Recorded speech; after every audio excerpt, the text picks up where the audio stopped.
गंभीर होकर चुप ही रहा। मंदा ने कहा, छे क्या ही शर्म की बात है। बाबू साहब ने मन में क्या सोचा होगा। इस बात को लेकर अमल ने अधिक आलोचना नहीं की। उसने ये निश्चय किया कि चारुलता ने उन लोगों के संबंध में ऐसी बात कही है जो कहना उचित नहीं था। अमल मकान से निकल बाहर चला गया और इधर उधर सड़कों पर घूमने लगा। उसकी इच्छा हुई कि इस मकान में फिर लौट जाना ठीक न होगा। यदि भाभी की बात पर विश्वास कर भैया उन्हें अपराधी समझ लिए हो, उस हालत में मंदा ने जो रास्ता पकड़ा है, मुझे भी उसी रास्ते से चलना चाहिए। मंदा की विदाई एक तरह से मेरे लिए भी निर्वासना का आदेश है। ये बात केवल मुंह खोलकर नहीं कही गई है, इतना ही समझ लेना चाहिए। इसके बाद का कर्तव्य बिल्कुल स्पष्ट है और एक क्षण भी यहाँ ठहरना ठीक नहीं है। किंतु भैया मेरे प्रति इस तरह की अन्यायपूर्ण धारणा अपने मन में पोषण करेंगे ऐसा नहीं समझता था। इतने दिनों से वे पूरे विश्वास से मुझे अपने घर में स्थान देकर पालन करते आ रहे हैं। उस विश्वास पर मैंने कभी आघात नहीं पहुंचाया। ये बात भैया को न समझाकर मैं किस तरह जा सकता हूँ। उस समय भूपति आत्मीय की कृतघ्नता, महाजनों का तकादा, उच्छृंखल हिसाब किताब और खाली तहवील लिए सिर पर हाथ रखकर सोच में पड़ा हुआ था। उसके इस शुष्क मनोदुख में कोई साझेदार नहीं था। चित्त की वेदना और ऋण के भार के साथ अकेला खड़े रहकर युद्ध करने के लिए भूपति तैयार हो रहा था। ऐसे ही समय में अमल ने तूफान की भांति कमरे में प्रवेश किया। भूपति ने अगाध चिंता के बीच से हठात आश्चर्य में पड़कर अपनी निगाह दौड़ाई। कहा, क्या समाचार है अमल? अचानक मालूम हुआ मानो अमल और कोई भयानक दुख संवाद लेकर आया है। अमल ने कहा, भैया मेरे प्रति क्या तुम्हारे मन में किसी तरह का संदेह उत्पन्न होने का कारण उपस्थित हुआ है? भूपति ने आश्चर्य में पड़कर कहा, तुम्हारे प्रति संदेह? मन ही मन सोचा, दुनिया को जैसा देख रहा हूँ उससे किसी दिन अमल पर भी संदेह करूंगा, इसमें आश्चर्य नहीं है। अमल, क्या भाभी ने मेरे चरित्र के संबंध में तुमसे किसी तरह की शिकायत की है? भूपति ने सोचा, ओ ये बात बच गए। स्नेह का अभिमान उसने सोचा था सब बर्बादी के बाद शायद कोई और विपत्ति आ गई, किंतु बड़ी विपत्तियों के समय भी इन मामूली बातों पर ध्यान दिया जाता है। कोई दूसरा मौका होता तो भूपति अमल का परिहास करता, किंतु आज उसका चित्त खिन्न था और मन में प्रफुल्लित बिल्कुल ही नहीं था। उसने कहा, क्या तुम पागल हो? अमल ने पूछा, क्या भाभी ने आपसे कुछ भी नहीं कहा? भूपति, भाभी तुम्हें प्यार करती है, तुम्हारी शिकायत उनके मुंह से कभी नहीं सुनी। हाँ, तुम्हारे लेखों के संबंध में जो कटु समालोचना उस पत्रिका में निकली थी, उससे उनका मन बहुत ही दुखित और लज्जित है। अमल इस कथन से चकित हो गया। वह जिस शंका समाधान के लिए व्यग्र होकर आया था, वह पूर्ववत बना रहा।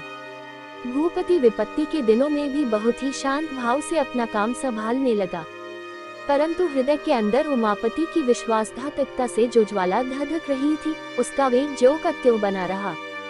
उसके हृदय की व्यथा को कोई नहीं जानता था। दुख की बातें, विपत्ति के समाचार सुनकर मौखिक सहानुभूति दिखलाने वाले दुनिया में बहुत मिलते हैं, किंतु उस दुख विपत्ति में भाग लेने से कम करने या उसे एकदम दूर करने की कोशिश करने वालों की संख्या इस संसार में नहीं के बराबर है। जिस व्यक्ति पर निकट आत्मीय समझकर व्यापार के दायित्व का भार सौंपा गया था, उसके दुराचरण से भूपति का चित्त विचलित हो उठा। यह उसके जीवन में प्रथम कटु अनुभव था।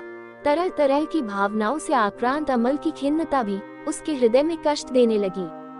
वह सोचने लगा, एकाएक अमल इतना उदास क्यों हो गया? मैंने तो अपनी जानकारी में कभी उसके साथ कोई भी ऐसा बर्ताव नहीं किया जिससे उसके दिल में किसी तरह की चोट लगे।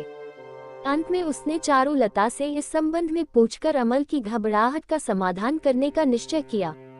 उस दिन संध्या को ही भूपति पुनः अंतःपुर में गया और इधर उधर की दो चार बातें करने के बाद उसने अमल का प्रसंग छेड़ दिया, परंतु चारुलता ने जो कुछ उत्तर दिया उसका सारांश यही था कि मंदा का आचरण कभी शोभनीय नहीं कहा जा सकता और इस संबंध में कल रात को जो कुछ उसने कहा वह यथार्थ है, उसमें तिलमात्र भी शंका नहीं की जा सकती। अपनी पूर्वोक्त बातों को दोहराकर वह अनमनी सी होकर कुछ और अधिक चिंताग्रस्त हो गई। भूपति के मनोभाव में कुछ भी परिवर्तन नहीं हुआ। अमल के प्रति उसके मन में पहले जिस तरह का स्नेह वात्सल्य था वह अभी ज्यों का त्यों बना रहा। उसने अमल को बुलवाया। थोड़ी देर के बाद अमल ने आकर नम्र स्वर में पूछा, भैया क्या कोई जरूरी काम है? भूपति बैठो अमल, इतनी घबराहट में क्यों रहते हो? तुमको किसी बात की चिंता सता रही है? अमूलक आशंकाओं से मन को निरुत्साह बना देना तुम्हारे जैसे नवयुवक को शोभा नहीं देता। तुमने जो मुझसे पूछा था उसका समाधान अपनी भाभी के सामने कर लो। मेरा हृदय तुम्हारे प्रति पूर्ववत साफ और निष्कपट है। अमल की आंतरिक व्यथा और भी बढ़ गई। वह किस बात पर तर्क वितर्क करे, यह उसकी समझ में नहीं आया। प्रीति में कपट का प्रवेश होने से परिणाम कभी अच्छा नहीं होता। अमल को चिंताग्रस्त हालत में बैठे देखकर भूपति ने कहा, अच्छा, मैं अब एक जरूरी काम से जा रहा हूँ। मेरे वहाँ से लौटने पर तुम फिर एकांत में मुझसे मिल लेना। भूपति के चले जाने पर अमल चुपचाप बैठा रहा। चारुलता भी मौन रही। मौन भंग करने का किसी ने प्रयास नहीं किया। चारुलता सोचने लगी, क्या यह अमल है? इतिहास की घटनाओं की तरह एक एक करके सभी बात उसे याद पड़ने लगी। फिर वह चकित होकर उठ खड़ी हुई। पर्वत मार्ग से चलते चलते हठात बादलों के छा जाने से फैले हुए अंधकार के दूर हो जाने पर मानो पथिक ने देख लिया कि वह हजारों हाथ के अतल गड़े में कदम बढ़ाने के लिए तैयार हो रहा था। कुछ भी बातचीत न करके अमल एकदम तेजी से कमरे से निकलकर बाहर चला आया। अमल के इस अद्भुत आचरण का कुछ भी मतलब चारुलता न समझ सकी। इस कहानी के अगले भाग को देखने के लिए चैनल को सब्सक्राइब करें और बेल आइकन दबा लें, जिससे हमारी नोटिफिकेशन आपको मिलती रहेगी।